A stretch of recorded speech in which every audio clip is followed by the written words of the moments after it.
que creo es que es inminente una segunda ola.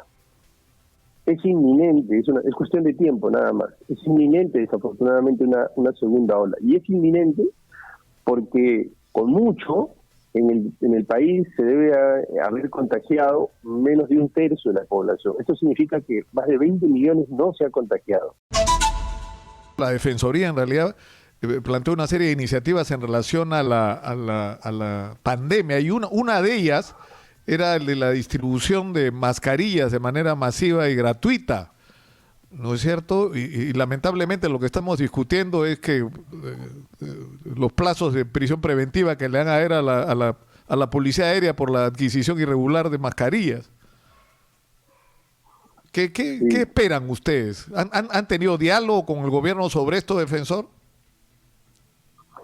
Bueno, nosotros hemos enviado comunicaciones, hemos tenido conversaciones con autoridades, con los ministros, con el presidente. Recién vamos a tener, desde el último Consejo de Estado, que fue hace más de un mes, vamos a tener oportunidad el día de hoy de conversar estos temas.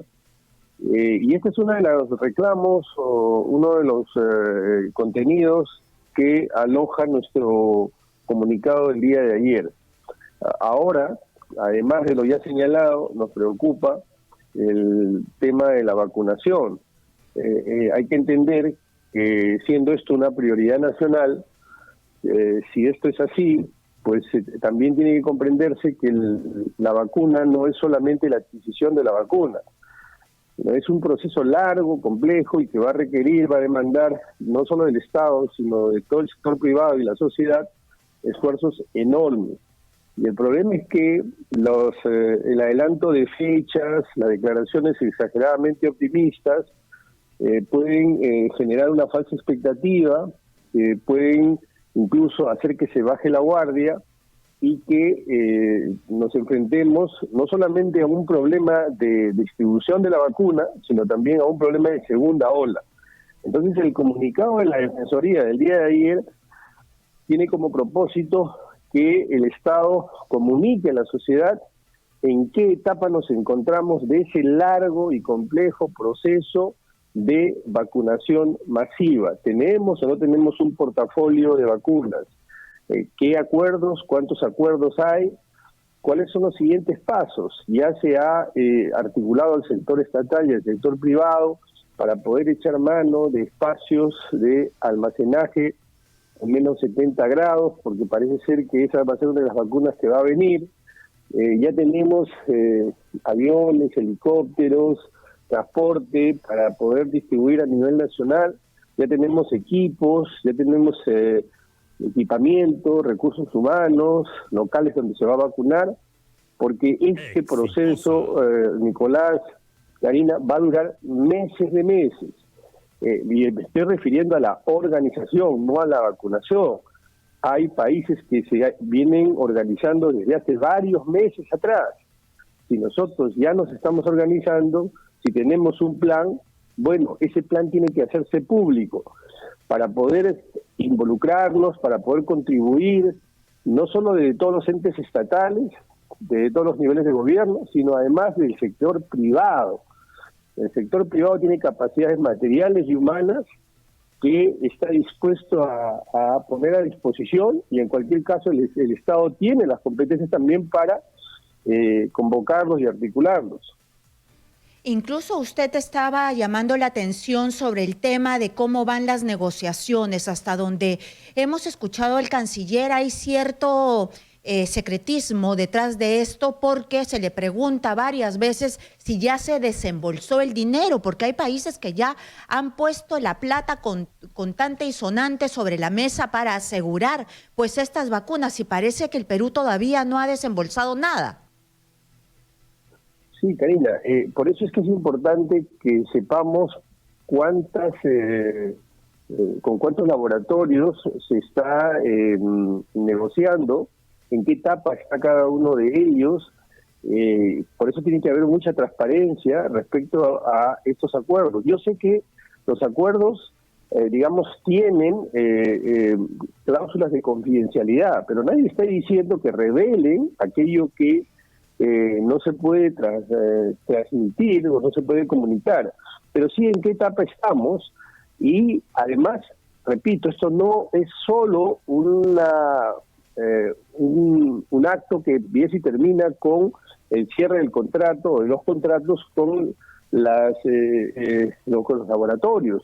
Este es apenas el primer capítulo, el primer episodio de un largo y muy difícil proceso.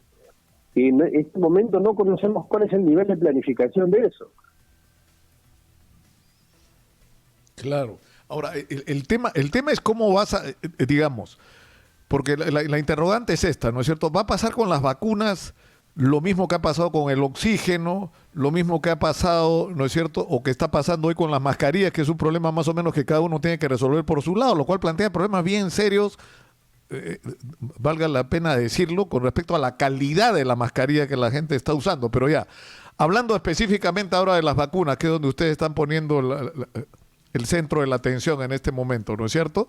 O sea, teóricamente, ¿qué debería ocurrir? Una compra centralizada del Estado de vacunas y vacunar gratuitamente, para empezar, a todo el personal de salud, a toda la gente de la Policía Nacional y de las Fuerzas Armadas que esté expuesta al contagio, y a todas las personas vulnerables, digamos, para empezar.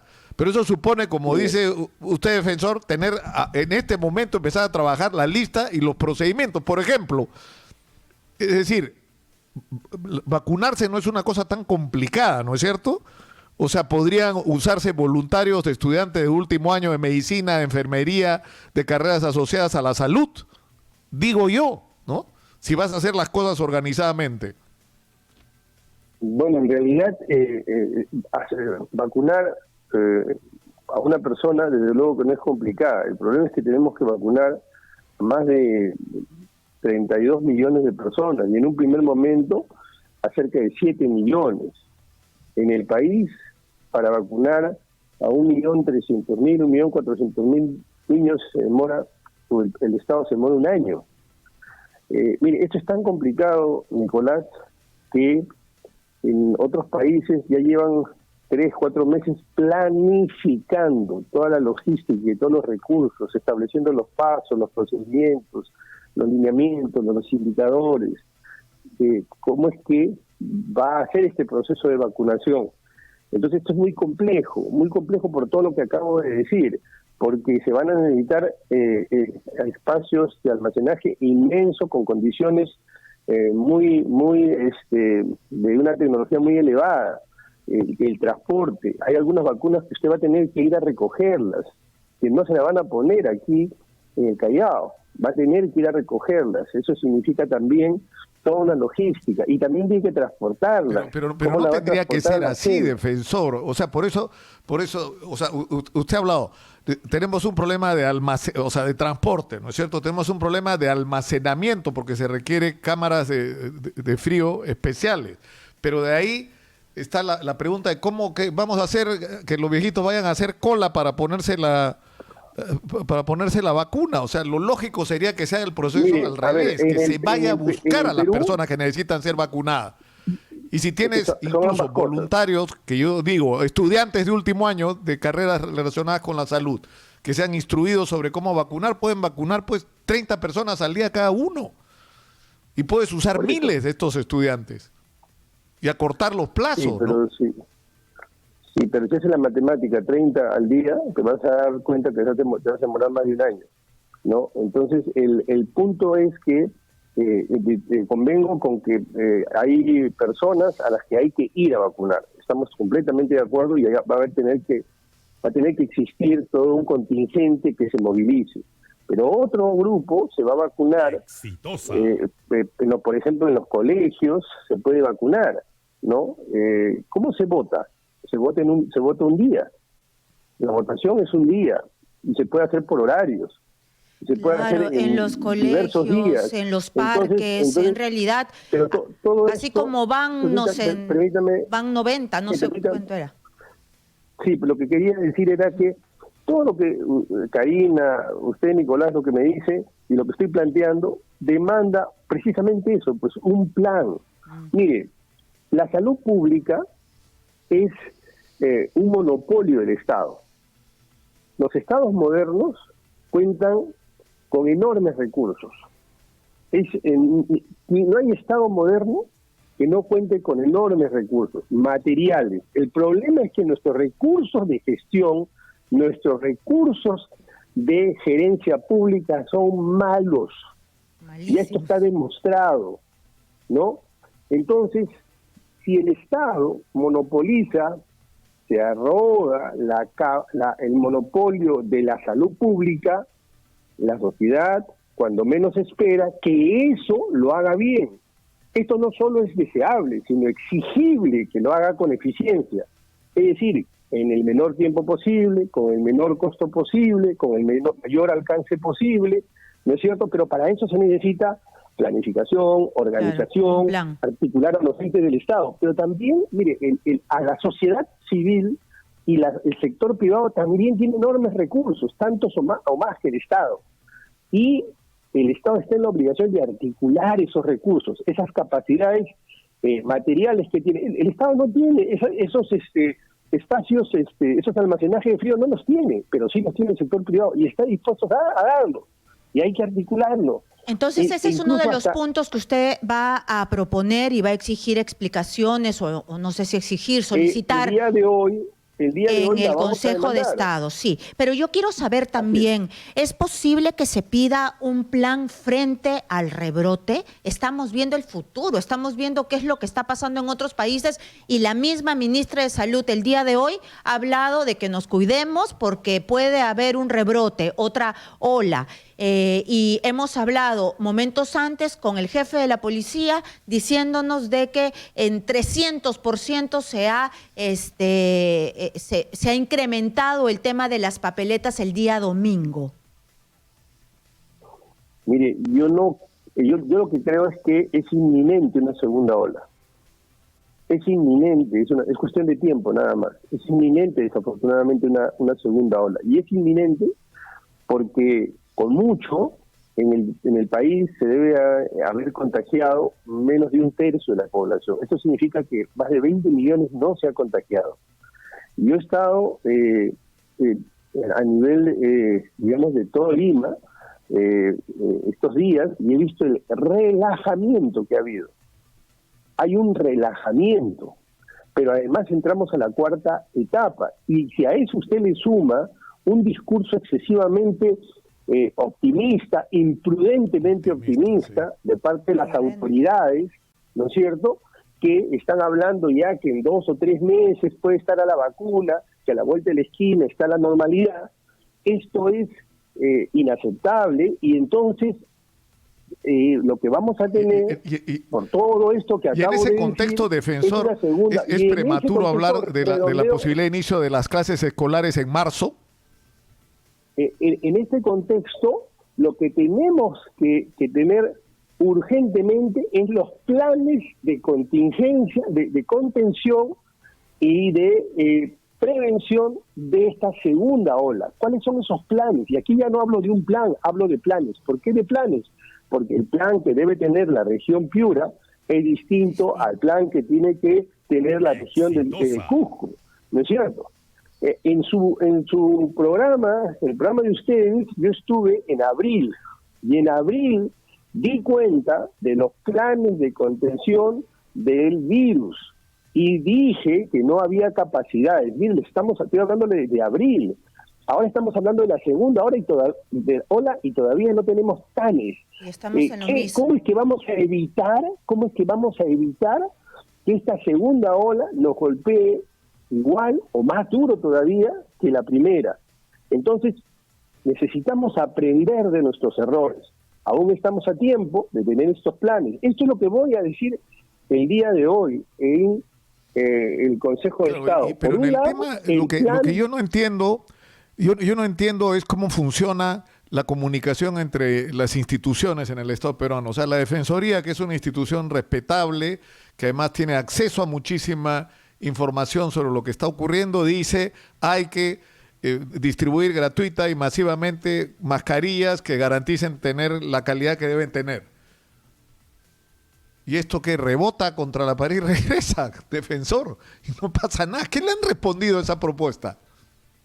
Lo que pasa es que en el medio nosotros hacemos estas comunicaciones, hablamos con las autoridades, pero usted ve que Los esfuerzos del Estado están en si se va a vacar o no se va a vacar al presidente, si se va a sacar o no se va a sacar tal ley.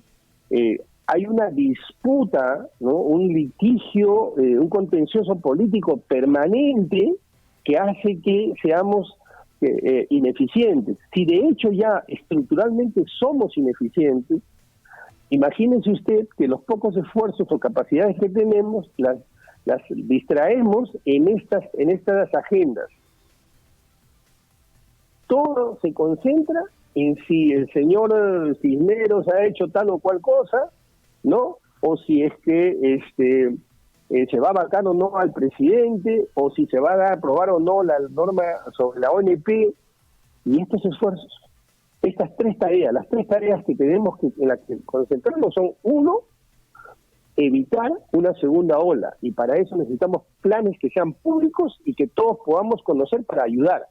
Dos, un plan de vacunación masivo, también con una transparencia total para poder involucrarnos y apoyar, para poder articular los esfuerzos de toda la sociedad.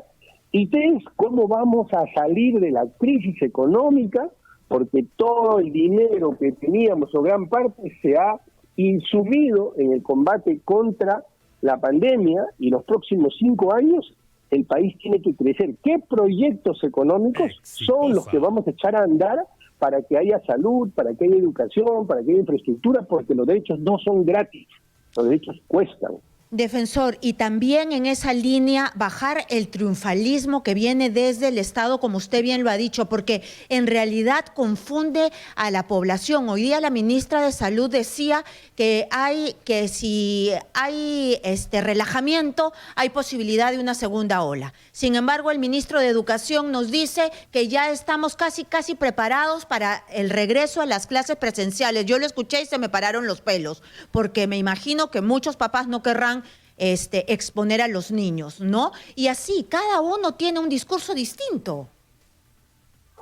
Y usted toca un tema capital, que es la comunicación. En contextos como los que vivimos, la comunicación es fundamental. Yo veo que las autoridades declaran de una manera absolutamente descompaginada unas de otras. Unas declaran una cosa, las otras declaran otra, y no se nota un discurso y esto articulado, y esto genera incertidumbre, confusión entre la ciudadanía, no solo respecto al combate contra la pandemia, sino también a la reactivación y también al reinicio de clases. Una respuesta chiquitita. ¿Estamos para hablar del comienzo de clases presenciales en este momento? Yo creo que en este momento no. Me parece que en este momento no, pero también hay que decir que desafortunadamente el costo que estamos pagando a nivel educativo, ayer usted ha visto en un medio televisivo, ¿no?, el informe de la Defensoría del Pueblo. Cuando lo que queremos es que el Estado, cuando se arroga una competencia, lo haga eficientemente. ¿Y eso qué significa? Lo haga al menor costo.